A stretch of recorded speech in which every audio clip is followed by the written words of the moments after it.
Crack now पे आपका स्वागत है दोस्तों। This is me Kumar Pankaj और आज हम लोग बीपीएससी 67वीं के लिए और बिहार सीडीपीओ दोनों के लिए मॉडल पेपर बहुत महत्वपूर्ण रहने वाला है। इसको हम देखेंगे, डिटेल्ड एक्सप्लेनेशन है।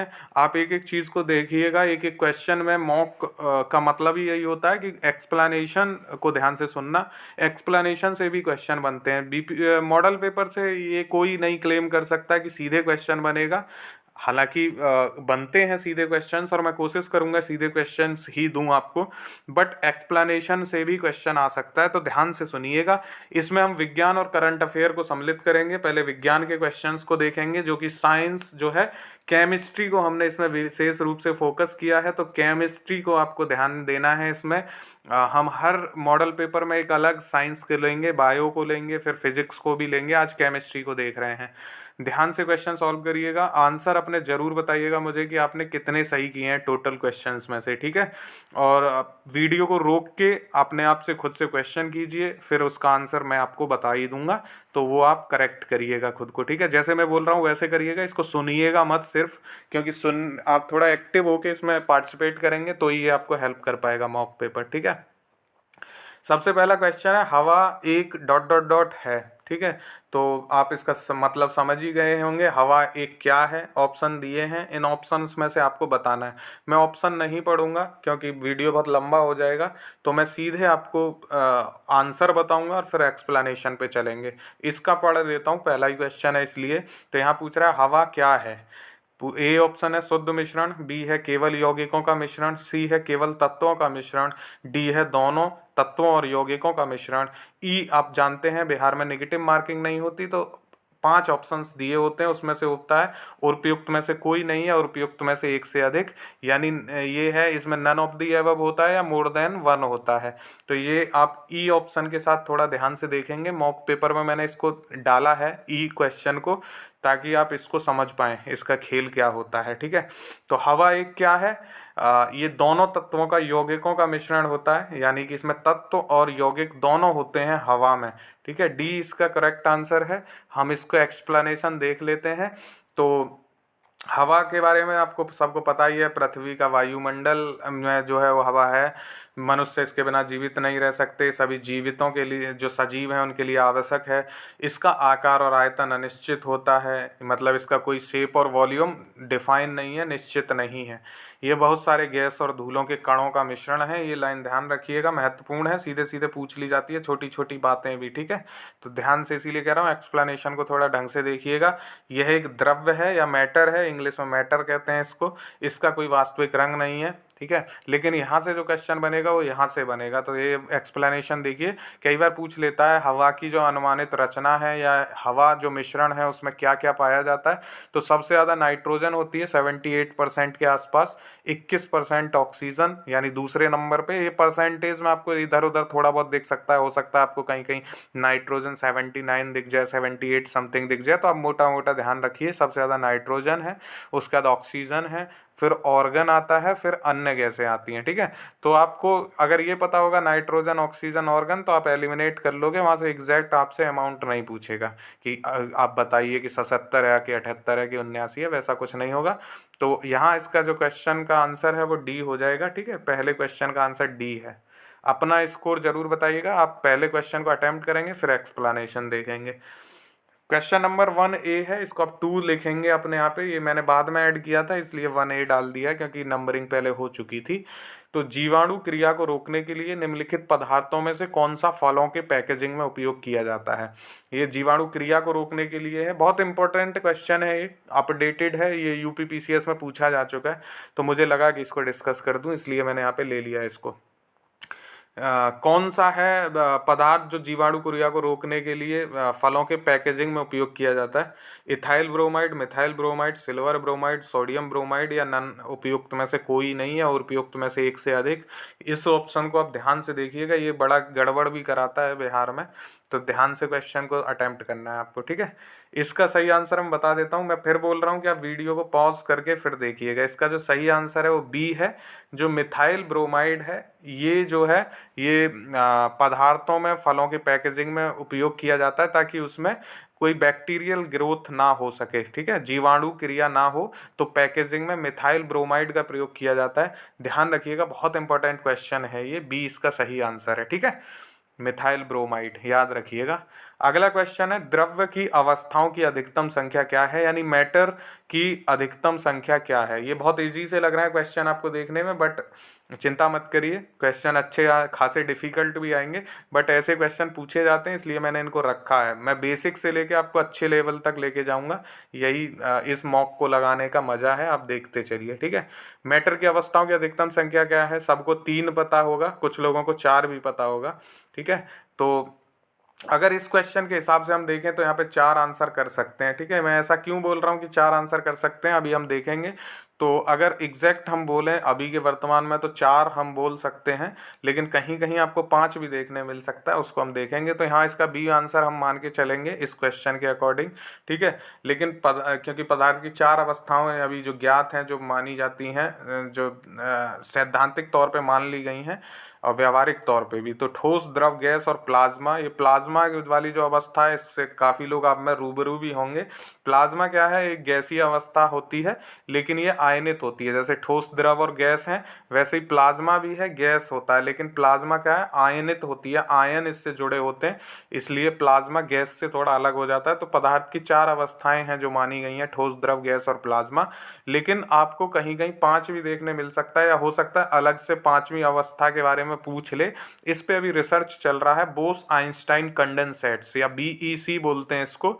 इसके बारे में 100 साल पहले ही बोल दिया गया था आइंस्टाइन और बोस के द्वारा, लेकिन अब इस पे रिसर्च चल रहा है और ये काफ़ी न्यूज़ में बना रहता है, बोस आइंस्टाइन कंडेंसेट्स। तो आपको ध्यान रखना है, अगर वहाँ 5 दिया हो या जो बोस आइंस्टाइन कंडेंसेट्स की बात है, तो आप वहाँ 5 ही करेंगे, ठीक है। लेकिन हो सकता है 5वां दिया ही ना हो, क्योंकि ये क्वेश्चन मेरे द्वारा बनाया गया है, तो मैंने यहाँ इसको रखा है।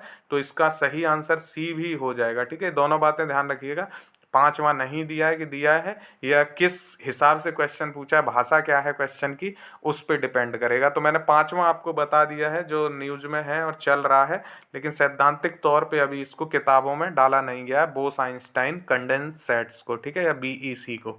तो ये बात यहाँ पे ध्यान रखने की है, इसीलिए क्वेश्चन आया। क्वेश्चन देखने में बड़ा इजी था, लेकिन एक चीज़ जो ध्यान देने की थी उसको मैंने यहाँ पे डिस्कस कर दिया है, ठीक है। चलिए अगला क्वेश्चन देखते हैं। प्लास्टर ऑफ पेरिस का सूत्र पूछ रहा है इसमें, यानी पीओपी का फॉर्मूला क्या है पूछ रहा है। ऑप्शन दिए CaSO4, CaSO4 dot half H2O, CaSO4 dot H2O, CaSO4 dot 2H2O, या उपयुक्त में से कोई नहीं। ये देख सकते हैं आप, बीपीएससी में 2 बार, ये 42वीं बीपीएससी तक का मैंने इसमें कवर किया हुआ है, तो वहाँ तक ये 2 बार पूछा गया है, और उसके बाद भी ये पूछा गया होगा। ये गलती से ये 42 बीपीएससी कहाँ से हो गया, 9, ये गलत हो गया है, 42 नहीं होना चाहिए।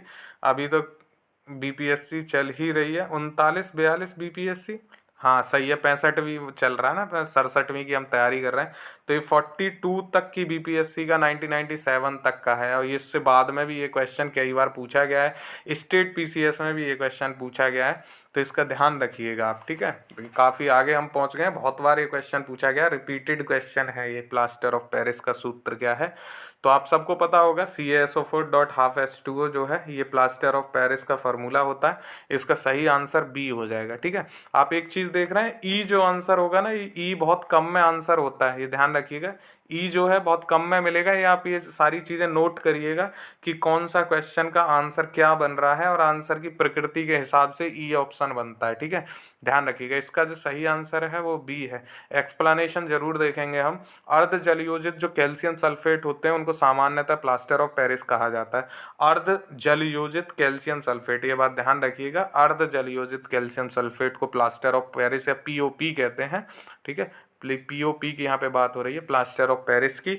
इसका उपयोग जो है शल्य क्रिया में किया जाता है, यानी सर्जरी में पट्टियों के रूप में किया जाता है। आपने देखा होगा घुटने पे प्लास्टर जो चढ़ता है, जब किसी का घुटना टूट जाता है, हाथ टूट जाता है, पैर टूट जाता है, तो उस पर जो सख्त होता है वो पीओपी होता है, वो जम जाता है, ठीक है, पानी डालने के बाद। सफ़ेद चूर्ण जैसा होता है, इसको पट्टी पे डालते हैं, फिर उसको गीला कर देते हैं तो ये कठोर हो जाता है, तो सफ़ेद चूर्ण होता है पीओपी। मूर्तियों के सांचे आदि बनाने में इसका प्रयोग किया जाता है। इसका सूत्र क्या है, CaSO4.12H2O। ये हाफ, ये वाला हाफ है, ठीक है, उसमें हिंदी में ऐसे ही लिखा जाता है, ध्यान रखिएगा, ठीक है।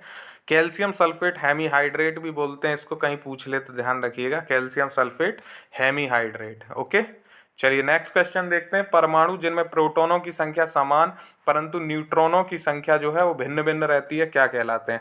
आप देखते रहिएगा, हर एक टॉपिक को मैंने डिस्कस किया है और ऐसे ही आपको प्रिपरेशन भी करनी है, ठीक है। ये समस्थानिक, समभारिक जितने भी क्वेश्चंस होते हैं यहाँ से बनते हैं, ये हाईलाइटेड टॉपिक हैं। क्वेश्चन पढ़ाने का, बनाने का मेरा मकसद यही है कि आप उन हाईलाइटेड टॉपिक को जरूर पढ़ के जाएं जहाँ से मैंने मॉक बनाए हैं। क्वेश्चन ये नहीं मिलेगा तो इसका एक्सप्लेनेशन से मिलेगा, ठीक है। तो इसलिए मैं कह रहा हूँ कि मॉक लगाने का फ़ायदा तभी, आप क्वेश्चन रट के जाएंगे तो फ़ायदा नहीं देगा, लेकिन एक्सप्लेनेशन को पढ़ेंगे तो फ़ायदा देगा। इसीलिए मॉक बहुत पहले से लगाना बहुत लाभदायक होता है, ताकि आप ये देख पाएँ कि आपका कौन सा पोर्शन वीक है, ठीक है, फिर उस पर आप मेहनत कर सकते हैं। अभी काफ़ी समय बचा हुआ है। परमाणु जिनमें प्रोटॉनों की संख्या समान परंतु न्यूट्रॉनों की संख्या भिन्न भिन्न रहती है, क्या कहलाते हैं, बताइए? आइसोबार्स, आइसोमर्स, आइसोटोन्स, आइसोटोप्स, या उपयुक्त में से कोई नहीं है, उपयुक्त में से एक से अधिक। जिनमें प्रोटॉनों की संख्या समान होती है, न्यूट्रॉनों की संख्या भिन्न भिन्न होती है, ये पूछ रहा है, ठीक है। यानी कि ये कहाँ पूछा गया, छत्तीसगढ़, पीसीएस, उत्तराखंड, ये आप देखते रहिएगा, मैंने आपके रेफरेंस के लिए किसी किसी में डाल दिया है, बाकी हर जगह डाला नहीं है। इसका सही आंसर क्या है? एक ही तत्व वे जिनके परमाणु संख्याएं समान किंतु द्रव्यमान संख्याएं भिन्न भिन्न होती हैं, क्या कहलाते हैं? समस्थानिक कहलाते हैं, आइसोटोप्स कहलाते हैं। क्या कहलाते हैं? आइसोटोप्स कहलाते हैं। इसका सही आंसर क्या हो जाएगा? डी हो जाएगा, ठीक है। ये ध्यान रखिएगा, समस्थानिक कहलाते हैं, समभारिक आपको पता करना है, ठीक है। किसी तत्व के विभिन्न समस्थानिकों की जो परमाणु संख्या समान होने का कारण क्या है? उनके नाभिकों में प्रोटॉन की संख्या समान होती है, ठीक है। ये बात समझ में आई? परमाणु संख्या कब है? अगर प्रोटॉन की संख्या समान है तो वो क्या कहलाएगा? प्रोटॉन की संख्या अगर समान है तो वो कहलाएगा परमाणु समान, संख्या समान हो जाएगी, ठीक है। और अगर उनके न्यूट्रॉनों की संख्या भिन्न भिन्न होती है, जिसके कारण उनकी द्रव्यमान संख्याएं भिन्न भिन्न होती हैं, तो जो न्यूट्रॉन है वो उसके द्रव्यमान को डिनोट करता है, ये बात यहाँ ध्यान रखने वाली है। और जो प्रोटॉन है वो क्या करता है? परमाणु संख्या को रिप्रेजेंट करता है। ये बातें आप ध्यान रखिएगा, इसी से वहाँ क्वेश्चन आपका सॉल्व हो जाएगा। अभी हम एक क्वेश्चन और देखेंगे इसमें, तो वो ध्यान रखना है। तो ये हमने यहाँ क्या देखा? परमाणु जिनमें प्रोटॉनों की संख्या समान परंतु न्यूट्रॉनों की संख्या भिन्न भिन्न रहती है, वो क्या कहलाता है? समस्थानिक कहलाता है, उनका स्थान समान होता है। जिनकी प्रोटॉन संख्या समान होती है उनका स्थान समान होता है, ये ध्यान रखना। और ऐसे परमाणु जिनमें प्रोटॉनों की संख्या तो भिन्न भिन्न हो, ठीक है, जिसमें प्रोटॉनों की संख्या भिन्न भिन्न हो लेकिन न्यूट्रॉनों की संख्या समान हो, वो क्या कहलाते हैं? वो समभारिक कहलाते हैं, आइसोबार्स कहलाते हैं, ठीक है, समभारिक, ठीक है। समदाबिक भी लिख देते हैं कहीं पे। आइसोबार्स, इंग्लिश देख लिया करो, कई बार कंफ्यूजन हो तो। यानी कि उनमें न्यूट्रॉनों की संख्या समान होगी तो उनका भार समान हो जाएगा, तो समभारिक कहलाएंगे। जहाँ प्रोटॉनों की संख्या समान होगी समस्थानिक कहलाएंगे। प्रोटॉन जो है वो उसका आवर्त सारणी में स्थान को डिनोट करता है और जो न्यूट्रॉन है उसके भार को डिनोट करता है, ठीक है। ये ध्यान रखिएगा, ऐसे करके अगर आप समझेंगे तो आइसोबार्स, आइसोटोप्स आप आराम से कर पाएंगे और तभी आप मॉक लगाने का फायदा होगा। तो इस क्वेश्चन के हिसाब से इसका आंसर डी हो जाएगा, ठीक है। चलिए, इलेक्ट्रॉन की खोज किसने की थी? ये इतना पूछा जाता है, कभी इलेक्ट्रॉन पूछ लेता है, कभी प्रोटॉन पूछ लेता है, कभी न्यूट्रॉन पूछ लेता है। तो हम इस ऐसे ही क्वेश्चन बना रहे हैं कि इससे भी क्वेश्चन बनता है, ठीक है। क्वेश्चन नंबर 5 है, इलेक्ट्रॉन की खोज किसने की थी? Ernest Rutherford, Niels Bohr, Albert Einstein और जे थॉमसन, ठीक है। तो यह एक है और उपयुक्त में से कोई नहीं। ये तो होता ही है पांचवा, तो इसको मैं बार बार नहीं पढ़ूंगा, ई ऑप्शन को, ठीक है, इसको पढ़ूंगा नहीं, इसको आप समझते हैं। तो इलेक्ट्रॉन की खोज किसने की थी ये आपको बताना है। वीडियो पॉज करके आप आंसर करते रहिएगा। इसकी मैंने ट्रिक बनाई हुई है, ये ट्रिक आप याद रखिएगा, ईंट पर नाच, ठीक है। ये ट्रिक है, मैंने क्या बनाई है, ये बड़ी जानी पहचानी सी ट्रिक है, इसको सब जानते हैं। यूनिवर्सल ट्रिक के तौर पर ईंट पर नाच यूज होती है। ये ईंट का बोले तो ई से इलेक्ट्रॉन हो गया, ई से इलेक्ट्रॉन हो गया और टी से थॉमसन हो गया, ठीक है। ईंट में क्या क्या छुपा है यहाँ देख पाएंगे, इलेक्ट्रॉन ई से और टे से थॉमसन। तो ये खोज है, ये खोज करता है, किस चीज़ की खोज की है, ठीक है। फिर है पर, तो पी से प्रोटॉन हो गया और रे से रदरफोर्ड हो गया, पै से प्रोटॉन हो गया, रे से रदरफोर्ड हो गया। ऐसे नाच से ने से न्यूट्रॉन हो गया, चे से चैडविक हो गया। बात समझ में आई? अगर आपने पता कर लिया, ट्रिक पढ़ ली, ईंट पर नाच, तो इलेक्ट्रॉन की खोज की थॉमसन ने, प्रोटॉन की खोज की रदरफोर्ड ने और न्यूट्रॉन की खोज की चैडविक ने, ठीक है। ये थॉमसन को कहीं कहीं थॉमसन भी लिखा दिख जाएगा, लेकिन आप थॉमसन थॉमसन ये वहाँ पे पकड़ लेंगे, क्योंकि बाकी प्रोटॉन रदरफोर्ड है, न्यूट्रॉन चैडविक है, तो ये एलिमिनेट हो जाएगा आपका। तो ईंट पर नाच अगर आप पढ़ लेते हैं तो आपका ये तीनों क्वेश्चन गलत नहीं होंगे। इलेक्ट्रॉन, प्रोटॉन और न्यूट्रॉन की खोज किसने की? तो हमारी ट्रिक क्या थी? इलेक्ट्रॉन, तो ईंट आ रहा है इसमें, ईंट इलेक्ट्रॉन, तो इलेक्ट्रॉन की किसने की? ईंट, ठीक है। तो इसमें क्या क्या आ जाएगा? जे जे थॉमसन आ जाएगा, डी इसका सही आंसर हो जाएगा, ठीक है। ईंट पर नाच, तो थॉमसन, टी से थॉमसन हो रहा है, तो इलेक्ट्रॉन की खोज किसने की? जे जे थॉमसन ने, डी इसका करेक्ट आंसर हो जाएगा, ठीक है। ये बात सही है, समझ आ गई आपको? चलिए, ये क्वेश्चंस भी बहुत पूछे जाते हैं बीपीएससी में, कई बार पूछा जाता है ऐसा। सूची 1 को सूची 2 से सुमेलित करना होता है, सूचियों के नीचे दिए गए कूट का प्रयोग करके सही उत्तर चुनना है आपको, ठीक है। इसमें एक तरफ दिया जर्मन सिल्वर, बी सोल्डर, सी ब्लीचिंग पाउडर और डी दिया हाइपो। सामने दिया टिन, निकिल, सोडियम और क्लोरीन। आपको सूची 1 को सूची 2 से सुमेलित करना है। करिए जल्दी से, किस हिसाब से कर रहे हैं आप? इसमें पूछ रहा है सामने, इसमें जर्मन सिल्वर में tin, solder, nickel, bleaching powder, sodium, hypochlorine, क्या किससे मिलके बना है, किसमें क्या होता है, ठीक है। नीचे ये दिए हुए हैं, आपको ये बताना है। जल्दी से इसका आंसर करिए, क्या है इसमें, ठीक है। ये आसान नहीं होगा, इसका एक्सप्लेनेशन देख लेते हैं। जर्मन सिल्वर में क्या क्या है? तांबा, जस्ता और निकिल की मिश्र धातु है, इसमें चांदी नहीं होती है, ठीक है। तो जर्मन सिल्वर में क्या है? तांबा, जस्ता और निकिल, तांबा, जस्ता और निकिल है। तो इसमें आपका जर्मन सिल्वर की बात हो रही है, बी का 2 हो जाएगा, ठीक है। तो बी का सॉरी ए का 2 हो जाएगा, तो ए का 2 किस किस में? ये एक, ये एलिमिनेट हो गया और आपका एक सी एलिमिनेट हो गया, ठीक है। ऐसे करके जब आप क्वेश्चन करें, आंसर निकालने की कोशिश करेंगे तो बड़ा आसान हो जाएगा फिर, ठीक है। उसके बाद सोल्डर है। सोल्डर क्या है? एक गलनशील धातु अयस्क है। टिन तथा सीसा के सोल्डर नरम सोल्डर कहलाते हैं। तो इसमें टिन है और सीसा है, ठीक है। तो सोल्डर कितने पे? बी पे है। इसमें कह रहा है टिन है, तो इसका 1 हो गया। ए का क्या था? 2 था, बी का 1 है। ए का 2, यहाँ ए आए, ए में 2 ये है और ये है, ठीक है। और बी का क्या है? 1 है। तो ए का 2, बी का 1, ये देखिए यहाँ तक पहुँच गए। अगर आपको 2 पता है तो भी ये एलिमिनेट नहीं हो रहा है, तो आपको तीसरा यहाँ पे पता होना चाहिए, ब्लीचिंग पाउडर। ब्लीचिंग पाउडर का रासायनिक नाम क्या होता है? हाइपोक्लोराइड होता है, ठीक है। हाइपो, कैल्शियम हाइपोक्लोराइड, CaClO2 बोलते हैं ना। तो कैल्शियम हाइपोक्लोराइड कहाँ दिया है?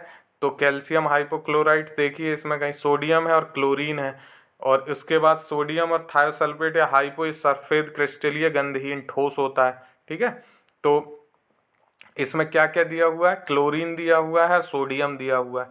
तो ये सोडियम थायोसल्फेट क्या है? सोडियम से है, तो हाइपो आपका डी मिल गया 3 से, ठीक है। तो डी यहाँ पे 3 कहाँ है? ये है। तो इसका सही आंसर क्या हो जाएगा? 2143, डी इसका सही आंसर हो जाएगा। ऐसे करके आपको एलिमिनेट करना पड़ेगा। अगर आपको डी का 3 पता होता तो भी आपके यहाँ पे 2 रह जाते। तो आपको इनमें से काफ़ी चीज़ें पता होनी चाहिए, ये सब चीज़ें कौन से किससे क्या मिलके बना है। तो मिश्र धातु का जो चैप्टर है वो काफ़ी इंपॉर्टेंट हो जाता है बीपीएससी के लिए। यहाँ मैं आपको क्वेश्चन सॉल्व कराने का जो मेरा मकसद है, मैं आपको वही बता रहा हूँ कि क्वेश्चन कहाँ से बनते हैं, कौन से चैप्टर इंपॉर्टेंट हैं, उन चैप्टर्स को आप अच्छे से देखिएगा, ठीक है। चलिए, ये एक्सप्लेनेशन मैंने बता ही दिया किस में क्या होता है, और ऐसे क्वेश्चन बनते हैं अक्सर स्टेट पीसीएस में। अगर आपको बढ़त लेनी है केमिस्ट्री जैसे सब्जेक्ट में तो आपको करना पड़ेगा, क्योंकि केमिस्ट्री से 9 से 10 क्वेश्चन आते हैं, ठीक है, बीपीएससी में। तो आप इसको छोड़ के नहीं जा सकते 9-10 क्वेश्चन को, क्योंकि साइंस में अगर आप 30 में से 25-27 स्कोर करेंगे तो कट ऑफ में आसानी से आ पाएंगे करंट के साथ, ठीक है। वो मैं बता चुका हूँ पहले वीडियोस में। कांच पर उत्कीर्ण किया या खरोंचा जा सकता है, अगला क्वेश्चन है। कांच पर उत्कीर्ण किया या खरोंचा जा सकता है, तो उस पर लिख सकते हैं, खरोंच सकते हैं, किस किस से? पहला ऑप्शन है हीरा से, दूसरा है हाइड्रोफ्लोरिक अम्ल से, तीसरा है एक्वा रेजिया से, चौथा है सांद्र सल्फ्यूरिक अम्ल से, यानी H2SO4 की बात कर रहा है यहाँ पे, ठीक है। तो आपको बताना है इसमें कांच पर किस किस से उत्कीर्ण किया जा सकता है, खरोंचा जा सकता है। तो आप सब जानते हैं हीरा से खरोंचा जा सकता है, ठीक है। और हाइड्रोफ्लोरिक अम्ल में तो ये पूरी तरह मिल ही जाता है। एक्वारेजिया जो है ये तो सोने पे वो उतारने के लिए होता है, तो ये अलग चीज़ हो गया। तो 1 और 2 जो हैं इसके सही आंसर हैं। ऐसे भी हो जाएगा कि मान लो अगर आपको ये पता है कि 3 तो नहीं हो सकता, तो 3 वाले को आप एलिमिनेट कर देंगे तो ये हट जाएगा इसमें से फिर, ठीक है। तो एक तो आप आसानी से हटा सकते थे। HCl का भी यहाँ पे कोई लेना देना ऐसा सच है नहीं, तो आप काफ़ी इसमें से फिर निकाल देते। इसका सही आंसर क्या हो जाता, सी हो जाता, क्योंकि 4 हटा दोगे तो ये भी कट जाएगा, ये भी कट जाएगा, ये 3 से कट गया था, ठीक है।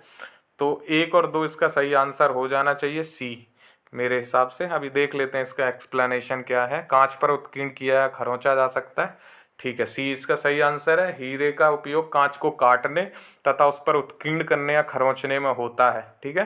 हीरे का उपयोग किस किस में होता है, कांच को काटने में, ये बात तो आपको सबको पता होगी, या उसको उत्कीर्ण कर सकते हैं, खरोंचने में कर सकते हैं। हाइड्रोफ्लोरिक अम्ल यानी HF का जो प्रयोग है उसको भी कांच पे उत्कीर्ण करने और खरोंचने में होता है कि, और इसी यही एक वजह है कि जो कांच जो है वो हाइड्रोफ्लोरिक अम्ल में घुलनशील सिलिकेट बनाता है।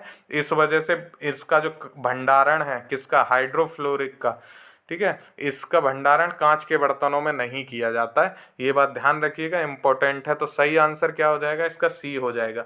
आप मुझे ये ज़रूर बताइएगा कि आपको वीडियो कैसा लगा। केमिस्ट्री है, थोड़ा सा आपको बोरिंग लग सकता है, बट ध्यान से देखिए, बहुत इंपॉर्टेंट है ये क्वेश्चंस और बहुत इंपॉर्टेंट रहने वाला है ये मॉक आपके लिए। अभी आगे करंट भी डिस्कस करेंगे हम। अगला क्वेश्चन है कठोर जल उपयुक्त नहीं है, ठीक है। कठोर जल किस किस चीज़ के लिए उपयुक्त नहीं है पूछ रहा है। पीने के लिए, साबुन से कपड़े धोने के लिए, बॉयलर्स में प्रयोग करने के लिए, फसल की सिंचाई के लिए। ऐसे क्वेश्चन बहुत पूछे जाते हैं स्टेट PCS में, ठीक है। आप टॉपिक जरूर देखते रहिएगा, हो सकता है ये क्वेश्चन ना पूछे लेकिन इस टॉपिक से कोई क्वेश्चन पूछे, बट आएगा जरूर, ठीक है। तो ध्यान रखना है आपको। पीने के लिए कठोर जल का उपयोग कर सकते हैं, नहीं कर सकते हैं, ठीक है। तो ये बात सही हो गई, पीने के लिए ये नहीं यूज़ होगा। साबुन से कपड़े धोने के लिए कठोर जल नहीं उपयोग हो पाता है, बॉयलर्स में प्रयोग करने के लिए भी नहीं, फसल की सिंचाई के लिए भी नहीं, ठीक है। तो ऑप्शन क्या क्या है इसमें, इनमें से कौन कौन से कथन सही हैं, 1, 2, 3 और 4, डी इसका सही आंसर होना चाहिए। ये चारों ही बातें ठीक हैं, ठीक है। कठोर जल इन सब के लिए उपयोग नहीं होता है। उत्तर डी है। जल की स्थायी जो कठोरता है वो कैल्शियम तथा मैग्नीशियम के क्लोराइड तथा सल्फेट के कारण होती है। जल की स्थायी कठोरता किसके लिए होती है, ये ध्यान रखना है। लाइन आपको हो सकता है ऐसे ही क्वेश्चन पूछ ले कि जल की स्थायी कठोरता किस वजह से होती है। तो जल की स्थायी कठोरता जो है वो कैल्शियम और मैग्नीशियम के क्लोराइड तथा सल्फेट के कारण होती है। कठोर जल पीने में लवणीय लगते हैं, यानी नमकीन जैसा होता है, लवण होते हैं उसमें। कपड़ा धोने पर इससे झाग उत्पन्न नहीं होते हैं, ठीक है। अतः कपड़ा धोने हेतु भी अनुपयुक्त है। बॉयलर्स में जो बॉयलर होते हैं, जो बॉयल किया जाता है, ठीक है, झाग उत्पन्न नहीं होते, ये हो गया।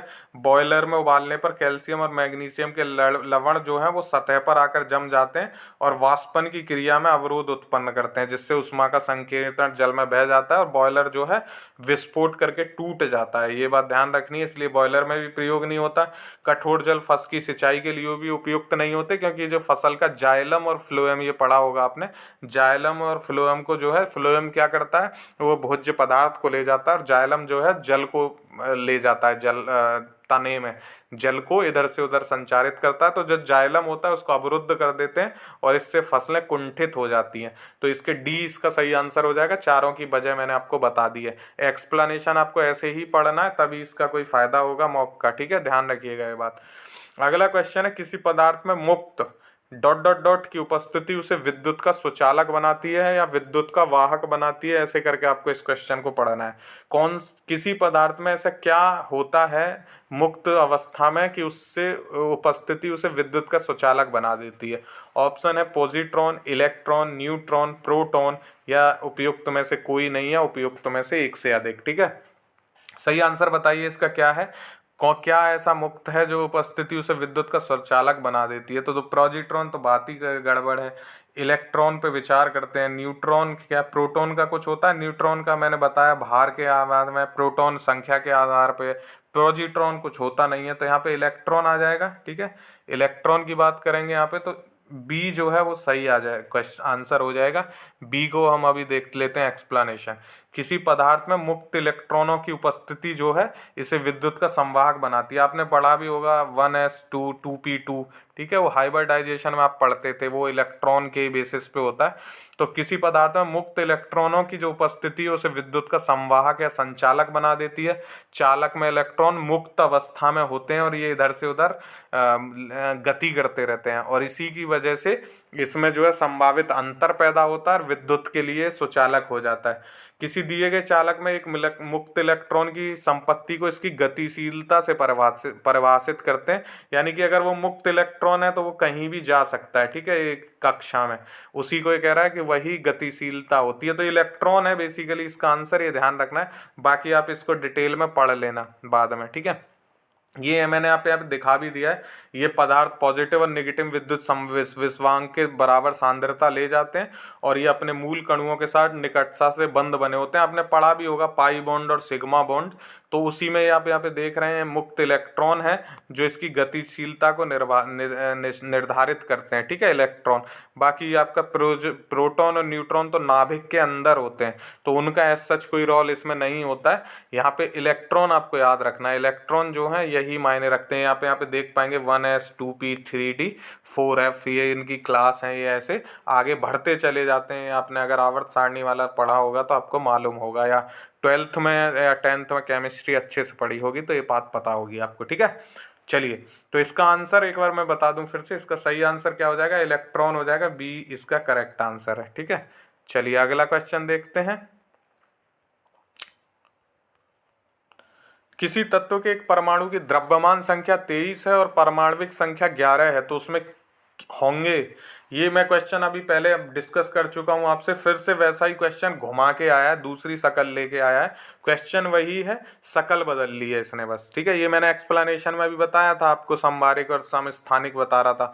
तो वहाँ ये कुछ और पूछ रहा था, यहाँ पूछ रहा है किसी तत्व के एक परमाणु की द्रव्यमान संख्या 23 और परमाणविक संख्या 11 है, तो उसमें क्या ऐसा होगा। देखिए, तत्व के एक परमाणु को भूल जाइए, आप मत ध्यान दीजिए ऐसा कौन सा है जिसकी द्रव्यमान संख्या 23 होगी, इतना मत पढ़िए आप, बस ये ध्यान रखिए द्रव्यमान संख्या है 23 है और परमाणविक संख्या 11 है। तो परमाणविक संख्या क्या है, मैंने बताया था आपको, जो परमाणविक संख्या है वो स्थान डिसाइड करती है, और स्थान डिसाइड कौन करता है, प्रोटॉन करता है।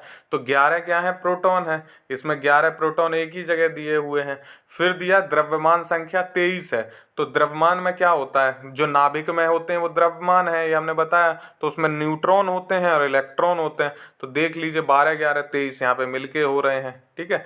तो 11 प्रोटॉन और 12 न्यूट्रॉन और 11 इलेक्ट्रॉन। अभी समझेंगे इसको, तो इसका सही आंसर बी हो जाएगा। अभी मैं बताता हूँ कैसे। देखिए, मैंने आपको क्या बोला, परमाणविक संख्या यानी प्रोटॉन।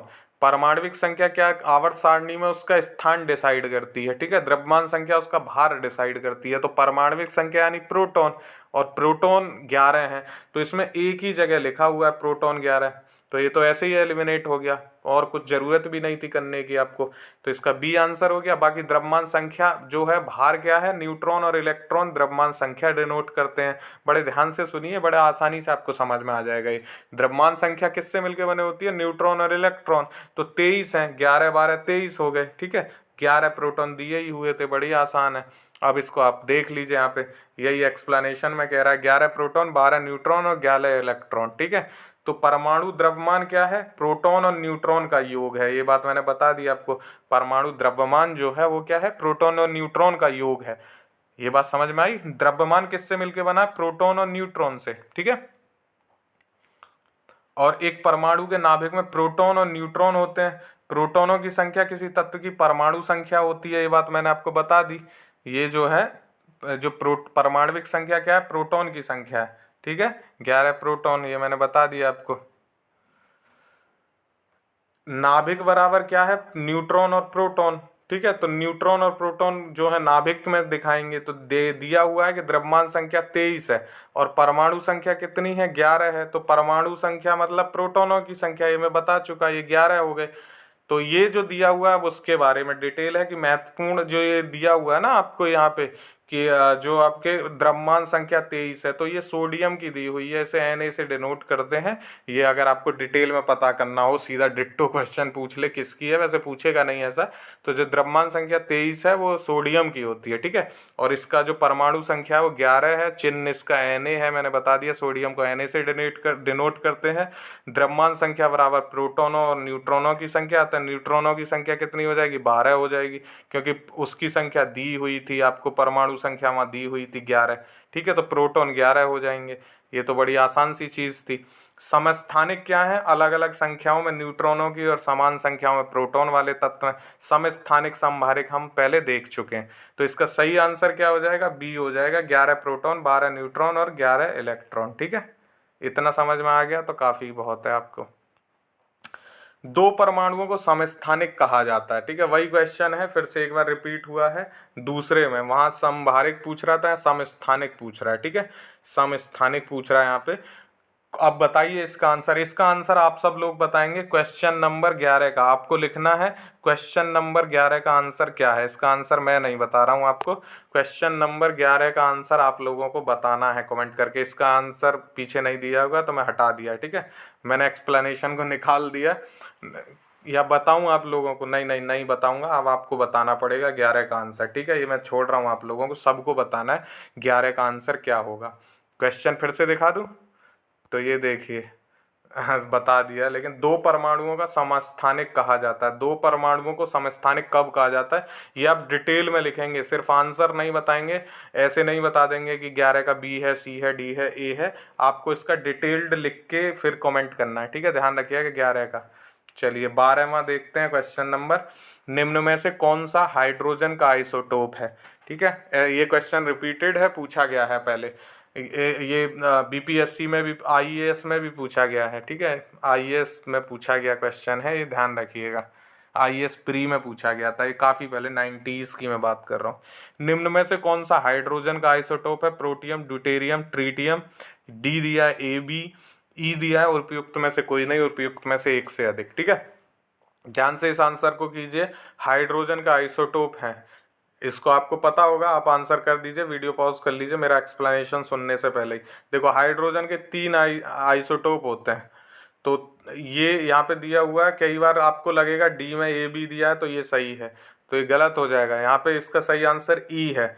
प्रोटियम भी है, ड्यूटेरियम भी है, ट्रीटियम भी है, तीनों जो है हाइड्रोजन के आइसोटोप ही हैं। तो इसका सही आंसर क्या हो जाएगा, ई हो जाएगा। ये ध्यान रखना है, ऐसे क्वेश्चंस में जो आंसर होता है वो ई होता है, क्योंकि यहाँ ये भी दिया हुआ है उपयुक्त में से एक से अधिक।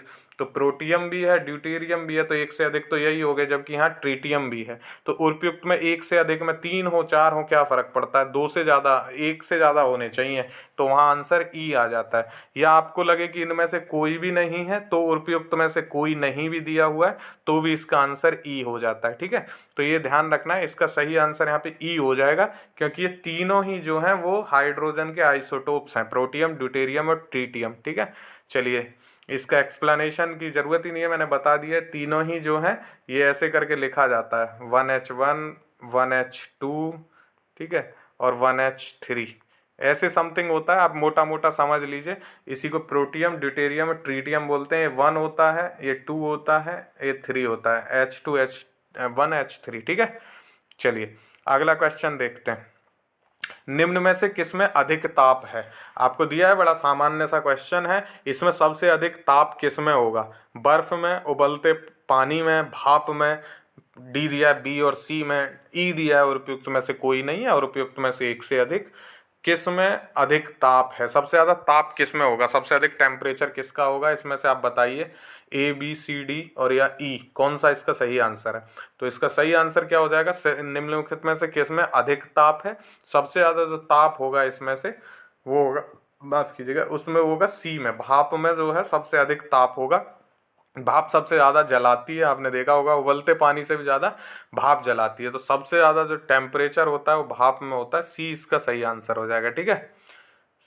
चलिए अगला क्वेश्चन है, करंट अफेयर पे आते हैं। देखिए साइंस के मैंने इतने ही 13 क्वेश्चन ही रखे हैं, 13 14 क्वेश्चन रखे हैं। वो इसलिए रखे हैं क्योंकि साइंस थोड़ा पकाता है केमिस्ट्री। मैं अगले वाले मॉक में इसकी संख्या बढ़ा दूंगा, लेकिन आज मैंने 13 14 ही रखे हैं क्योंकि साइंस थोड़ा बोरिंग लगता है और केमिस्ट्री जैसा सब्जेक्ट।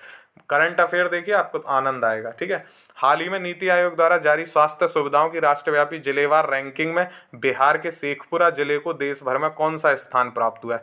नीति आयोग द्वारा जारी स्वास्थ्य सुविधाओं की राष्ट्रव्यापी जिलेवार रैंकिंग में, क्वेश्चन को बहुत ध्यान से सुनिए, बिहार के शेखपुरा को पूछ रहा है कौन सा है। ठीक है, ये मैंने मॉक बनाया है इसलिए आपको बहुत सी चीज़ें मिल रही हैं। हो सकता है जिले का ही पूछ लेता कि किस जिले को मिला है, तो शेखपुरा को मिला। ठीक है, ये जो लोग मेरा करंट अफेयर फॉलो करते हैं या जो मेरा को इंस्टा या उस पर यूट्यूब या टेलीग्राम पे जो है फॉलो करते हैं, उनके लिए आसान होगा क्वेश्चन, क्योंकि ये मैं सब डालता रहता हूँ डेली बेसिस पे। तो उन जो लोग मुझे रेगुलर फॉलो करते हैं अब उनके मज़े आने वाले हैं, वो काफ़ी क्वेश्चंस के आंसर कर पाएंगे। तो कौन सा स्थान मिला था शेखपुरा को, ये मैंने मॉक डाला है, ये सेम क्वेश्चन 7वां स्थान मिला है। ए इसका सही आंसर हो जाएगा। 7th रैंक मिली है शेखपुरा को, किसमें? जो स्वास्थ्य सुविधाओं की राष्ट्रव्यापी जिलेवार रैंकिंग में। ठीक है, ए इसका सही आंसर है, 7वां स्थान मिला है। एक्सप्लेनेशन भी ये देख लो, ये करंट अफेयर की स्लाइड मैंने सीधी सीधी लगा दी है। जो बिहार स्पेशल का मेरा जो करंट चल रहा है उसकी ये स्लाइड है, ये मैं बता चुका हूँ आप लोगों को। नीति आयोग की रैंकिंग में शेखपुरा के स्वास्थ्य विभाग को देश में 7वां स्थान, इसी हेडिंग के साथ मैंने डिस्कस किया था, यहाँ दिखा है 7वां स्थान। इसमें नीति आयोग द्वारा जारी जिलों की रैंकिंग में अगर आप देखें तो मणिपुर का जो चांडेल है इसको पहली रैंक है, तो आपको पहला भी पता होना चाहिए। ठीक है, मणिपुर के चांडेल को पहली रैंक है, और बिहार के, क्योंकि बिहार स्पेशल में बिहार की पूछ सकता है, तो शेखपुरा को 7वीं रैंक है। जिले का नाम भी आपको याद रखना है। ठीक है, ये पहले ये रख लीजिए, काफ़ी है, पहला रख लीजिए और शेखपुरा रख लीजिए बिहार का 7th। ठीक है, चल इतना काफ़ी होगा, इसका सही आंसर ए हो गया। अगला क्वेश्चन है, ये 2 बार 14th हो गया, माफ़ कीजिएगा, ये ऐसे मिलेंगे आपको क्योंकि ये थोड़ा सा पीपीटी बनाना डिफिकल्ट होता है, सीरियल नंबर इधर उधर हो ही जाता है। बिहार के किस व्यक्ति को विश्वकर्मा अवार्ड से सम्मानित किया गया है? Which person from Bihar has been honoured with Vishwakarma award? English में मैंने ट्रांसलेट इस बार नहीं किया है क्योंकि इतना इजी क्वेश्चन थे, इनको इंग्लिश में डालने का कोई मतलब भी नहीं था। इंग्लिश का बच्चे भी ज़्यादा देखते नहीं हैं चैनल को, अगर देखेंगे तो मैं अगला कर दूंगा इंग्लिश में, आप बता दीजिएगा कमेंट करके। ठीक है, तो बिहार के किस व्यक्ति को विश्वकर्मा अवार्ड से सम्मानित किया गया? ये भी मैं मॉक डाल चुका था, ये करंट में भी मैं पढ़ा चुका हूँ। ए है आकांक्षा, बी है ममता कुमारी, सी है अभिषेक, डी है विशाल राज, फिर वही 5वां उपयुक्त में से कोई नहीं है, एक से अधिक। सही आंसर बताइए, विश्वकर्मा अवार्ड किसको दिया गया है? मैं बता चुका हूँ ये सारे क्वेश्चंस। ए है आकांक्षा। ठीक है, आकांक्षा को जो है वो मिला है विश्वकर्मा अवार्ड से सम्मानित किया गया था, ये मैंने डिस्कस किया था। ए इसका सही आंसर हो जाएगा। ये आप देखेंगे जो 1 लाइनर करंट अफेयर है बिहार स्पेशल में, वहाँ ये सबसे ऊपर की पहली स्लाइड में था, बिहार के किस व्यक्ति को विश्वकर्मा अवार्ड से सम्मानित किया गया है, तो आकांक्षा को किया गया है। बाकी ये सब वहाँ करंट अफेयर में आपने देख ही लिया होगा, मैंने बताया है कि मैंने आपको ये डिस्कस किया हुआ है क्वेश्चन, तो आप ध्यान रखिएगा। क्वेश्चन कोई भी ऐसा नहीं होगा जो मैंने ना किया हो, जो नहीं किया है वो मैं बता भी दूंगा कि वो मैंने करंट में नहीं किया है। बाकी मोस्टली क्वेश्चंस आपको मिल जाएंगे बिहार की वीडियोस में।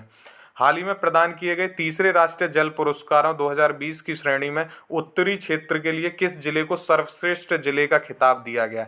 अब यहाँ पे क्वेश्चन बड़े ध्यान से देखिएगा, उत्तरी क्षेत्र में किस जिले को सर्वश्रेष्ठ जिले का खिताब है? ठीक है, राष्ट्रीय जल पुरस्कार 2020 की श्रेणी में उत्तरी क्षेत्र के लिए पूछ रहा है। ये मैंने आपको बहुत बाकायदा बताया था ऐसे मैप बना के, अगर आपने मेरा वो वीकली करंट अफेयर का वीडियो देखा होगा, वीकली करंट अफेयर में इस क्वेश्चन को मैंने डिस्कस किया था। ठीक है, जब ये रैंकिंग आई थी मैंने अलग से भी जल पुरस्कार पे वीडियो बनाया, वहाँ भी इसको डिस्कस किया है। तो ये पूछ रहा है उत्तरी में, तो उत्तरी क्षेत्र में कौन सा आएगा? ये वाला उत्तर प्रदेश वाला आएगा। ठीक है, तो उत्तर प्रदेश का कौन सा जिला था? मुजफ्फरनगर था। सी इसका सही आंसर हो जाएगा। उत्तरी क्षेत्र में मुजफ्फरनगर को जो है वो सबसे जिले का खिताब दिया गया था। बाकी इधर आपको पता होगा पूरब में क्या है, पश्चिम में क्या है, ये मैं बता चुका हूँ ऑलरेडी। यहाँ ये देख भी सकते हो आप, तीसरा राष्ट्रीय जल पुरस्कार उसी का लिया है मैंने, पीपीटी वहीं से उठाई है। सर्वश्रेष्ठ राज्य अगर आपसे पूछ ले तो उत्तर प्रदेश है। ठीक है, सबसे जिला उत्तर का मुजफ्फरनगर है, दक्षिण का तिरुवनंतपुरम, पूर्वी क्षेत्र का चंपारण है बिहार का, और गोड्डा है झारखंड का। ठीक है, ये दो थे, ये मैं बता चुका हूँ ऑलरेडी। सबसे जिला पश्चिम क्षेत्र में इंदौर मध्य प्रदेश है, उत्तर पूर्वी में नॉर्थ ईस्ट में गोपालपारा और असम है। ये वीडियो नहीं देखा है जल पुरस्कार वाला, देख लो, प्ले लिस्ट में वीडियो मिल जाएगा, आपका लिंक नीचे मिल जाएगा, वहाँ से भाई ये देख लो, इंपॉर्टेंट है ये सारे क्वेश्चंस। दिसंबर 2021 में स्वीकृत बिहार मखाने का नया नाम क्या है? ये देखो, मैंने किसी करंट में अपडेट नहीं किया था, तो ये यहाँ कर रहा हूँ क्योंकि ये जनवरी वाली वीडियो में ये आपको मिलेगा। जनवरी वाली वीडियो 1-2 दिन में डालूंगा मैं, ठीक है, लेकिन ये मॉक में क्वेश्चन आया है तो मैंने बता दिया आपको। दिसंबर 2021 की न्यूज़ है। 2021 में स्वीकृत बिहार मखाने का नया नाम क्या है? ठीक है, मिथिला मखाना, पटना मखाना, गया मखाना, भागलपुर मखाना, या उपयुक्त में से कोई नहीं, या एक से अधिक। तो इसका सही आंसर क्या हो जाएगा? बिहार मखाने का नाम रखा गया मिथिला मखाना। ठीक है, ए इसका सही आंसर हो जाएगा, मिथिला मखाना। ध्यान रखिएगा, बिहार मखाने का नया स्वीकृत नाम है और इसको जल्द जीआई टैग देने की भी बात चल रही है। मखाना अगर नहीं जानते तो ये होता है मखाना, इसकी मैंने फोटो डाली है, ड्राई फ्रूट्स में आता है। मिथिला मखाने के नाम से ये फेमस होगा, बिहारी मखाना, जल्द मिलेगा जीआई टैग। ऐसी न्यूज़ डाली हुई थी तो उसी न्यूज़ को उठा के मैंने यहाँ पे पेस्ट किया है, ए। ठीक है, ये मैंने करंट अफेयर में नहीं डाला, इसलिए मैं बता रहा हूँ इसको। जो चीज़ें नहीं डाली हैं वो नहीं डाली हैं, मैं बता दूंगा। हाल ही में 30वां बिहारी पुरस्कार किसे प्रदान किया गया है? ठीक है, 30वां बिहारी पुरस्कार की मैंने एक अलग से बनाई हुई है, वही वीकली करंट अफेयर में, वहाँ से ये क्वेश्चंस है। 30वां बिहारी पुरस्कार, ये बहुत क्वेश्चन पुरस्कार से पूछे जाते हैं, मॉक में भी मैंने 1-2 पुरस्कार का डाला हुआ था। यहाँ 30वां बिहारी पुरस्कार ये पूछ रहा है। मोहन कृष्ण बोहरा, हरीश मीनाश्रु, अरुंधति सुब्रमण्यम, ज्ञान सिंह, या एक कोई भी नहीं, या एक से अधिक। 30वां बिहारी पुरस्कार आपको बताना है। ठीक है, क्या है इसका सही आंसर? ए इसका करेक्ट आंसर हो जाएगा। मोहन कृष्ण बोहरा जो हैं, इनको मिला है 30वां बिहारी पुरस्कार, ए इसका करेक्ट आंसर है। बिड़ला फाउंडेशन द्वारा ये पुरस्कार दिया जाता है, बिहारी पुरस्कार। 30वें बिहारी पुरस्कार 2020 की घोषणा की गई थी, 2021 के लास्ट में ये पुरस्कार दिया गया मोहन कृष्ण बोहरा को। इनकी पुस्तक पूछी जा सकती है, तो ये पुस्तक के लेखक के तौर पे भी इस क्वेश्चन को घुमा के पूछा जा सकता है। पुस्तक का नाम है तस्लीमा संघर्ष और साहित्य। ये ध्यान रखिएगा, पुस्तक की छवि भी मैंने डाली हुई है, फोटो। तस्लीमा संघर्ष और साहित्य, आलोचना की हिंदी पुस्तक है ये मोहन कृष्ण बोहरा की।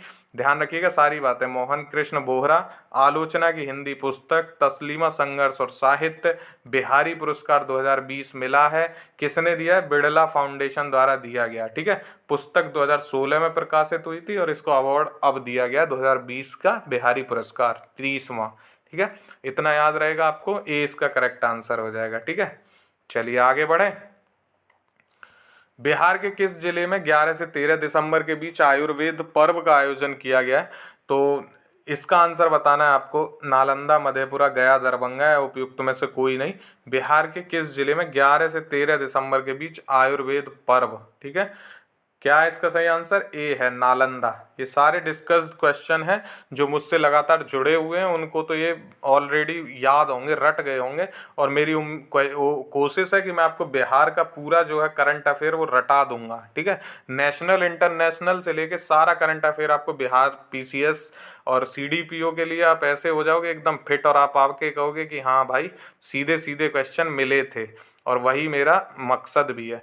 ए इसका नालंदा सही जवाब हो जाएगा। आयुर्वेद को बढ़ावा देने के लिए आयुष मंत्रालय के सहयोग से बिहार सरकार नालंदा में जो है 11 से 13 दिसंबर को आयोजन किया गया इसका आयुर्वेद पर्व का। ठीक है, नालंदा इसका सही आंसर है, A is the correct answer for this question. अगला है, हाल ही में देश के पहले ट्रांसमैन सिपाही बने रचित राज की नियुक्ति बिहार के किस जिले में हुई है? बहुत अच्छे से डिस्कस किया था ये क्वेश्चन मैंने। रचित राज ट्रांसमैन सिपाही हैं देश के पहले, ऐसे क्वेश्चन बहुत बनते हैं बिहार में, जो देश का पहला हो कोई अवार्ड, या बिहार का कोई पहला अवार्ड हो, या कोई खबर आई हो, तो वहाँ से क्वेश्चन बनने की संभावना बहुत ज़्यादा रहती है। पिछले मैंने पुरस्कार में जब मैं पढ़ा रहा था बिहार 66वीं में, तो मैंने आपसे एक क्वेश्चन लीक किया था कि कृषि कर्मण पुरस्कार जरूर पूछा जाएगा, क्योंकि बिहार को पहली बार खाद्यान्न उत्पादन के लिए दिया गया था, गेहूं और धान के लिए। सीधा क्वेश्चन बना था, ऐसे ही मैं कह रहा हूँ, ये ध्यान से देखिए, क्वेश्चन बहुत इंपॉर्टेंट है जो मैं डिस्कस कर रहा हूँ।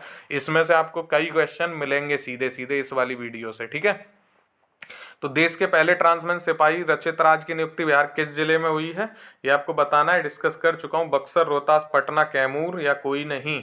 तो इसका सही आंसर है डी, कैमूर में ये बने हैं रचित राज, पहले ट्रांसमैन सिपाही हैं। क्या होता है ये सब मैं डिस्कस कर चुका हूँ। ट्रांसमैन ये वहीं की पीडीएफ मैंने उठाई है। बिहार के रचित राज, इनकी नियुक्ति हुई है कैमूर एसपी की गोपनीय शाखा में, ठीक है। देश के पहले ट्रांसमैन सिपाही बने, बिहार पुलिस के 2018 बैच के सिपाही हैं। और ये फिर मैं सारा वहाँ डिस्कस कर चुका हूँ ऑलरेडी करंट में, बिहार स्पेशल में।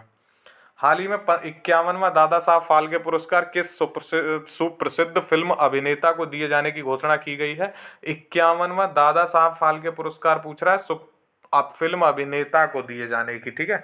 क्या दादा साहब फाल्के अवार्ड जैसे जो अवार्ड हैं ये बहुत लोगों को दिए जाते हैं अलग अलग कैटेगरी में, तो ये ध्यान देना है, वहाँ बहुत जल्दबाजी में क्वेश्चन अटेम्प्ट मत करिएगा। यहाँ फिल्म अभिनेता को पूछ रहा है प्रसिद्ध पुरस्कार, 51वां पूछ रहा है, ठीक है। जब जाओ तो देख लेना 52वां ना आ गया हो, या फिर और चीज़ें कैटेगरी भी आपको देखनी होती है। तो क्वेश्चन बड़े पेशेंस के साथ अपडेट किया करो, पोस्ट किया करो वहाँ पे जब आप अटेम्प्ट करो कोई क्वेश्चन को। कई बार क्या करते हैं, जो क्वेश्चन हमें इजी लगता है उसको जल्दबाजी में गलत कर देते हैं, पूरा पढ़ते ही नहीं है ऑप्शंस को।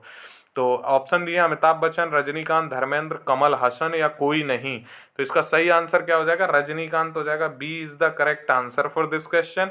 51वां दादा साहब फाल्के पुरस्कार जो है फिल्म अभिनेता रजनीकांत जी को प्रदान किया गया था। ये बात ध्यान रखनी है, इंपॉर्टेंट है ये क्वेश्चन भी। टोक्यो पैरालंपिक में भारत के कुल कितने खिलाड़ियों ने हिस्सा लिया। ए 48, बी 54, सी 65, डी 128। उपयुक्त में से कोई नहीं है, एक से अधिक। टोक्यो पैरालंपिक की बात कर रहा है, तो आपको ऐसा नहीं है कि सिर्फ पैरालंपिक पढ़ के जाना है, ओलंपिक भी वहाँ पढ़ के जाइएगा भाई, क्वेश्चन ओलंपिक से भी पूछ सकता है, ठीक है। तो पैरालंपिक की यहाँ पे बात हो रही है, कितने खिलाड़ियों ने पार्टिसिपेट किया था बताइए। बी सही आंसर है इसका, 54 खिलाड़ियों ने कुल पार्टिसिपेट किया था टोक्यो पैरालंपिक में इस बार, ठीक है। ध्यान रखना है, महत्वपूर्ण है। टोक्यो पैरालंपिक के बारे में थोड़ा बहुत जान लो। कितने मेडल टोटल मिले हैं, तो 19 मेडल टोटल मिले हैं इस बार टोक्यो पैरालंपिक में। 2020 का जो 2021 में आयोजित हुआ था टोक्यो जापान, 19 मेडल इसमें टोटल मिले, ठीक है। 19 मेडल को अगर हम बाइफरगेट करें तो 5 गोल्ड, 8 सिल्वर, 6 ब्रॉन्ज, यानी 5 स्वर्ण, 8 सिल्वर और 6 कांस्य। 5, 8, 13 और 6, 19, ठीक है। इसमें स्वर्ण किस किस को मिला, अवनी लेखरा, सुमित अंतिल, मनीष नरवाल, प्रमोद भगत, ये बिहार के हैं। बैडमिंटन में मिला है इनको प्रमोद भगत, कृष्णा नागर, ठीक है। प्रमोद भगत को तो आप याद ही रख लेना, स्वर्ण मिला है इनको, तो क्वेश्चन पूछा जाएगा। ये मैं हालांकि कर चुका हूँ ऑलरेडी डिस्कस पुरानी वीडियोस में। अब हमने गोल्ड देख लिया है। सिल्वर किस किस को मिला है, भवीना बेन पटेल को, भाविना इनको लिखे जाएगा, भाविना बेन पटेल, ठीक है। ये सबसे पहली थी जिनको पैरालंपिक में कोई मेडल मिला, सिल्वर, इन्होंने ही शुरुआत की थी, भवीना बेन पटेल ने, ठीक है। और फिर हैं निषाद कुमार हैं, योगेश कठुनिया हैं, देवेंद्र झाझरिया हैं, मरियप्पन थंगावेलू हैं, सिंगराज अदाना है, सुहास यतिराज हैं। ये सुहास यतिराज जो हैं ये डीएम नोएडा हैं, वर्तमान में डिस्ट्रिक्ट मजिस्ट्रेट हैं, ठीक है, आईएएस हैं ये सुहास यतिराज। प्रवीण कुमार हैं। और इधर इसमें आएंगे आप, ब्रॉन्ज में आएंगे तो सुंदर सिंह गुर्जर हैं, सिंगराज अधाना हैं, शरद कुमार हैं, ठीक है, अवनी लेखरा हैं। और इधर आप देखेंगे हरविंदर सिंह है, मनोज सरकार हैं। तो देखिए शरद कुमार का नाम याद रखिएगा, ये बिहार से हैं, ठीक है। और आप इधर इनका प्रमोद भगत का नाम याद रखिएगा, ये बिहार से हैं। और एक नाम आप याद रख सकते हैं, सिंगराज अधाना, इनको एक ब्रॉन्ज मिला है और इधर एक से ये देखेंगे यहाँ इनको सिल्वर भी मिला है, तो इनको 2 मेडल मिले हैं, ठीक है। तो ऐसे नाम आपको याद रखने चाहिए जिनको 2-2 मिल गए हैं, ठीक है। तो ये शरद कुमार और प्रमोद भगत दोनों को याद रखना है। प्रमोद भगत को गोल्ड मिला है और शरद कुमार को हाई जंप में मिला है इनको ब्रॉन्ज, ठीक है। और ये मैं डिस्कस कर चुका हूँ अपना बिहार स्पेशल वीडियोस में, इनका डिस्ट्रिक्ट भी मैंने वहाँ बताया था, तो आप वहाँ से ध्यान रखिएगा। हाल ही में समलैंगिक विवाह को मान्यता देने वाला पश्चिमी देश कौन सा है, स्वाजीलैंड, स्विट्जरलैंड, आइसलैंड, ग्रीनलैंड या उपयुक्त में से कोई नहीं है, एक से अधिक। कौन है समलैंगिक विवाह को मान्यता देने वाला पश्चिमी देश, हाल फिलहाल की बात हो रही है यहाँ पे। हाल फिलहाल में किसने दिया है, बी स्विट्जरलैंड जो है वो सही आंसर है। हाल फिलहाल में स्विट्जरलैंड ने दिया है समलैंगिक विवाह को मान्यता, ठीक है। और इससे पहले अगर बात करें तो 2020 में कोस्टा रिका ने भी दिया था। तो अगर कोस्टा रिका ऑप्शन में हो कि किसने दिया है तो फिर ये ई वाला आंसर सही हो जाता है। तो ध्यान रखिएगा, कई बार ऐसा होगा कि आपको स्विट्जरलैंड पता है, हो सकता है दूसरा ऑप्शन भी सही हो, तो फिर ई हो जाता है बिहार में। नेगेटिव नहीं है, लेकिन ई वाला क्वेश्चन कई बार फंसा देता है, तो आप इसके प्रति अवेयर रहिएगा, ई ऑप्शन के प्रति। स्विट्जरलैंड यहाँ पे सही है, तो इसका स्विट्जरलैंड आंसर हो जाएगा। कोस्टा रिका को पहले 2020 में, फिर स्विट्जरलैंड ने 2021 में समलैंगिक विवाह को मान्यता प्रदान कर दी, तो बी यहाँ पे करेक्ट आंसर हो जाएगा, ठीक है। ये वीडियो कैसा लग रहा है आपको मुझे जरूर बताइएगा। अगला मॉक मैं तभी लाऊंगा जब आप इसको सही बता देंगे, या इसमें कुछ चेंजेस करने हैं तो वो बता दीजिएगा, फिर मैं अगली वीडियो बनाना शुरू करूंगा।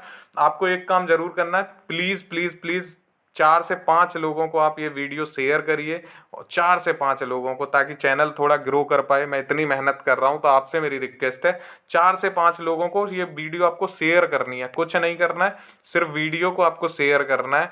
जितने भी लोग देख रहे हैं आप प्लीज़ इसको 5 लोगों को सिर्फ शेयर करिएगा व्हाट्सएप पे, और शेयर करके भूल जाइएगा, ठीक है। मैं नहीं कह रहा हूँ आप सब्सक्राइब करवाने के लिए जोर करिए, अगर वो करवा सकते हैं तो अच्छी बात है, लेकिन 5 लोगों को शेयर तो प्लीज़ करना ही है आपको। उन लोगों को मत करना जिनको हमेशा करते हो, उनसे अलग 5 लोगों को करना है, ठीक है। 5 नए लोगों को कोई भी ढूंढिए जो एग्ज़ाम दे रहा है, और प्लीज़ 5 नए लोगों को आपको ये वीडियो भेजना है। आप मेरे लिए इतना करिए, गुरु दक्षिणा के तौर पे प्लीज़ इतना कर दीजिएगा, 5 नए लोगों के साथ शेयर कर दीजिएगा इस वीडियो को, ठीक है।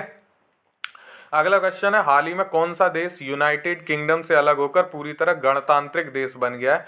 कौन सा देश है जो यूनाइटेड किंगडम से अलग होकर पूरी तरह गणतांत्रिक देश बना है? बहुत इंपॉर्टेंट क्वेश्चन है, ऐसे क्वेश्चन पूछे जाते हैं बीपीएससी में। गुयाना, सूरीनाम, बरमूडा, बारबडोस, या कोई नहीं इनमें से। यूनाइटेड किंगडम से अलग होकर पूरी तरह गणतांत्रिक देश बना है, तो ये ध्यान रखिएगा, यूनाइटेड किंगडम से ब्रिटेन भी अलग हुआ है, लेकिन ये पूरी तरह गणतांत्रिक देश बनने की बात कर रहा है। तो ऐसे क्वेश्चन को बड़े ध्यान से पढ़ा करो। मैं जोर दे रहा हूँ यहाँ मॉक पे कि कहाँ कहाँ गलतियाँ होती हैं, उन गलतियों को आप मत करिएगा। मॉक में यही आप सीख लीजिए सारी चीज़ें। तो कौन सा है यूनाइटेड किंगडम से पूरी तरह गणतांत्रिक देश बनने वाला? बारबाडोस है। कौन सा है? डी है, D is the correct answer, Barbados, ठीक है। बारबाडोस, ये इंग्लिश में ऐसे लिखेंगे बारबाडोस को, ये देख लीजिए, ठीक है। बारबाडोस है जो पूरी तरह गणतांत्रिक देश बन गया है, यूनाइटेड किंगडम से अलग हुआ है। ब्रिटेन पहले हो चुका है, लेकिन ब्रिटेन गणतांत्रिक देश अलग नहीं हुआ है, ठीक है। भारत का पहला जेंडर पार्क एवं म्यूजियम किस राज्य में स्थापित किया गया? ये मैंने मॉक में डाला हुआ था, यूट्यूब कम्युनिटी में भी और टेलीग्राम पे भी डाला है, ठीक है। भारत का पहला जेंडर पार्क और म्यूजियम किस राज्य में है? गोवा, महाराष्ट्र, कर्नाटक, केरल, या कोई नहीं, या एक से अधिक। सही आंसर क्या है इसका? डी है, केरल में जो है भारत का पहला जेंडर पार्क और म्यूजियम बनाया गया है, केरल में। केरल का कोझिकोड है, कोझिकोड में केरल में भारत का जेंडर लिंग पार्क स्थापित किया गया है। ये पार्क जो है केरल के सरकार के सामाजिक न्याय विभाग की एक पहल है, जिसमें लिंग संबंधी मुद्दे हैं, ये सब जानने की जरूरत नहीं है, बस आप यह ध्यान रखिए केरल के कोझिकोड में भारत का पहला जेंडर लिंग पार्क और म्यूजियम स्थापित किया गया, ठीक है। आर्थिक स्वतंत्रता सूचकांक में, ये तो अभी कल परसों ही डाला था मैंने, 2022 में भारत को कौन सा स्थान प्राप्त हुआ है? आर्थिक इकोनॉमिकल फ्रीडम इंडेक्स की बात कर रहा है यहाँ पे, इकोनॉमिक फ्रीडम इंडेक्स 2022 सूचकांक में मैं बहुत जल्दी एक वीडियो लाने वाला हूँ, सूचकांक जो कि महत्वपूर्ण रहेगा आपके बीपीएससी के लिए और बिहार के किसी भी एग्जाम या अदर स्टेट के एग्जाम्स के लिए। सूचकांक पे एक वीडियो बनाऊंगा ताज़ा अपडेटेड, वो देखिएगा जरूर, ठीक है। जल्दी ही मिल जाएगा आपको, एक वीक के अंदर ही सूचकांक पे महत्वपूर्ण वीडियो, ठीक है। तो इसमें कौन सा स्थान मिला है? 105, 110, 112वां, 121वां, या कोई नहीं? 2022 में मिला है 121वां स्थान, ठीक है। 121 मिला है किसमें? वर्ल्ड आर्थिक स्वतंत्रता सूचकांक में 121वां स्थान है भारत का। आपको बताना पहला स्थान किसका है, ठीक है। आर्थिक स्वतंत्रता सूचकांक में फर्स्ट प्लेस किसका है, ये आप मुझे कमेंट करके बताएंगे। पूरा कमेंट करना है आपको कि आर्थिक स्वतंत्रता सूचकांक 2022 में प्रथम स्थान इस देश का है, जिसमें भारत का 121वां स्थान है, ठीक है। ऐसा करने से आपको ना याद होती हैं चीज़ें, और ये बहुत इंपॉर्टेंट क्वेश्चन होते हैं, इनको जरूर आप कमेंट करा करो। जनवरी 2022 में घोषित तीसरा राष्ट्रीय जल पुरस्कार 2020 में सर्वश्रेष्ठ राज्य श्रेणी में प्रथम पुरस्कार निम्न में से किस राज्य को प्राप्त हुआ है? यहाँ क्या पूछ रहा है? सर्वश्रेष्ठ राज्य श्रेणी में, ठीक है। राज्य श्रेणी की बात पूछ रहा है, ये ध्यान रखना है आपको। क्वेश्चन को देखते ही अटेम्प्ट मत कर दिया करो, देखा करो कि पूछ क्या रहा है। यहाँ राज्य श्रेणी पूछ रहा है, बिहार का नहीं पूछ रहा है, ठीक है। तो 26वें का क्या आंसर होगा? ए बिहार है ऑप्शन में, बी झारखंड है, सी उत्तर प्रदेश है, डी मध्य प्रदेश है, ई उपयुक्त में से कोई नहीं है एक से अधिक। तो इसका सही आंसर हो जाएगा तीसरा राष्ट्रीय जल पुरस्कार सर्वश्रेष्ठ राज्य श्रेणी में जो स्थान मिला है उत्तर प्रदेश को मिला है, सी इसका करेक्ट आंसर हो जाएगा, ठीक है। ध्यान रखिएगा, तीसरा राष्ट्रीय जल पुरस्कार 2020, इसकी वीडियो मैं ऑलरेडी डाल चुका हूँ, देख लीजिएगा। भारत सुशासन सूचकांक 2021 में, ये सूचकांक से क्वेश्चन आते हैं, वहाँ मिलेगा आपको एक क्वेश्चन जरूर मिलता है हर बार सूचकांक से। तो यहाँ पे गुड गवर्नेंस इंडेक्स की बात पूछ रहा है। इंडिया में 2021 में प्रथम स्थान किस राज्य को मिला? ये इंडिया लेवल पे है गुड गवर्नेंस इंडेक्स, उस रैंकिंग की बात हो रही है, ठीक है। इंडिया के लेवल पे ए राजस्थान, बी गुजरात, सी हिमाचल प्रदेश, डी उत्तर प्रदेश या इनमें से कोई नहीं। तो भारत सुशासन सूचकांक 2021 में जो प्रथम स्थान किस राज्य को प्राप्त हुआ है? राजस्थान को हुआ है, ए इसका करेक्ट आंसर हो जाएगा। इसीलिए जो वीकली करंट अफेयर लोग देखते हैं ना, उनको बड़ा फायदा रहता है। एक बार उन्होंने करंट में सुना, एक बार मॉक में सुना, और एक बार खुद पढ़ेंगे किसी मैगजीन को, तो ये बहुत अच्छे से याद हो जाते हैं। जो लोग करंट अफेयर पे डिपेंडेंट रहते हैं ना, आखिरी वक्त पे करंट अफेयर पढ़ते हैं, उनके क्वेश्चन वहाँ कन्फ्यूजन में गड़बड़ हो जाते हैं, क्योंकि इतनी सारी चीज़ें होती हैं, फैक्ट्स याद करना आसान थोड़ा ही होता है। इसलिए वीकली करंट अफेयर वाला वीडियो देखा करो, मैं वीकली करंट अफेयर इसीलिए बनाता हूँ, बट आप लोग बड़ा कम उसको देखते हो, ठीक है। तो यहाँ पे क्या सही आंसर है? राजस्थान। ये देख लीजिए, मैंने ये डाला हुआ था वीकली करंट अफेयर में, ये गुजरात सम्मिलित रैंकिंग में सबसे सीट्स पर है, माफ़ कीजिएगा मैंने आपको राजस्थान बोल दिया, गुजरात इसका सही आंसर होगा, B is the correct answer. Good governance index में समग्र श्रेणी में प्रथम स्थान है गुजरात को, 20 का करेक्ट आंसर है, ठीक है। और उसके बाद महाराष्ट्र है और फिर गोवा है, ठीक है। तो गुजरात याद रखना है आपको, मैं कंफ्यूज हो गया जल्दबाजी में, राजस्थान बोल बैठा, गुजरात है। गुड गवर्नेंस इंडेक्स 21 में गुजरात है, दूसरे पे महाराष्ट्र है और तीसरे पे गोवा है। आपको तीनों याद होने चाहिए, कई बार पूछ लेता है इनमें से कौन नहीं था, ऐसा क्वेश्चन पूछा गया है यूपी पीसीएस 2021 में, ठीक है।